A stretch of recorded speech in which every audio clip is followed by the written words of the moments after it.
We now pay tribute to a legend and icon of Tasmanian football, who have passed away since the Hall of Fame last met in 2011. Stuart Spencer is an inductee in the Australian Football Hall of Fame and a legend of Tasmanian football. After achieving early fame with the Melbourne Football Club at the start of their golden era in the mid-1950s, he dedicated himself to football at Clarence in Tasmania. Stewie Spencer was an old teammate of mine, well, not so old. He was a young man when he was over in Melbourne, playing with the Melbourne Footy Club. His last 2 years there were premiership years. I think he might have got best on the ground sort of thing as well. He was a marvellous player, but probably the best rover in Australia. I played against Stuart once in Hobart, and he's fresh out of Melbourne, you remember.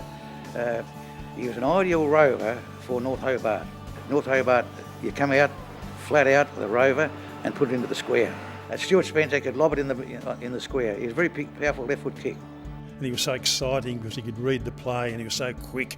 Amongst the best players I've ever seen, and certainly the best rover. The legend of Stuart Spencer has rightfully grown as he guided Clarence to their first grand final appearance and captained Tasmania to a famous victory over Victoria in 1960 at York Park, amongst many other football achievements, both on and off the field, for Melbourne and Clarence. He's been a fantastic person, done a lot for football on the administrative side. And a good player, champion player.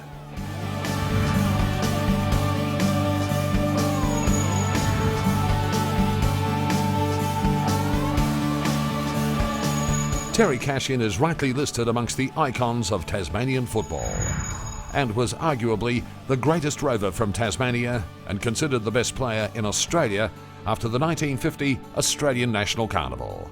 He could play in any era because of his qualities. He could mark in a pack, he's fairly tall. On the ground he was fast, mobile, quick, had all the balks, all the dodges, and he has a very long kick with either foot, and so he is very, very seldom caught. He was a brilliant and scrupulously fair player who won 4 League Best and Fairest awards, was twice runner-up, and won multiple club awards in a career interrupted by injury and World War II. Well, my memory of Terry Cashin is just prior to World War II. My elder late brother went to Hobart to play with Cannanore when he was left school, and Cashin was a real sensation even in the younger days when he was just starting football there. Cashin won League and Club Best and Fairest awards in 8 consecutive seasons from 1946. But it was his speed, agility and uncanny ability to read the play that were the hallmarks of his game. He scored more best and fairest than any other player I ever met. In fact, in 1950, he went to Brisbane in the Carnival. That year he won the club best and fairest. He won the TFL best and fairest. He won the state best and fairest. And he won the Carnival Best and Fairest, the Tassie Medal. Terry Cashin could have played anywhere on the field and still been a dynamic footballer.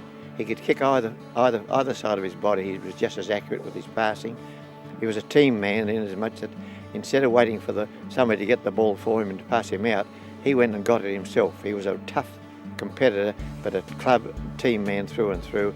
And I still rate Terry, so fondly remember him as one of the greatest players I'd seen in Tasmania. Stuart Spencer and Terry Cashin may no longer be with us after long and full lives both on and off the playing field, but our memories of their great exploits for Tasmanian football will never be forgotten.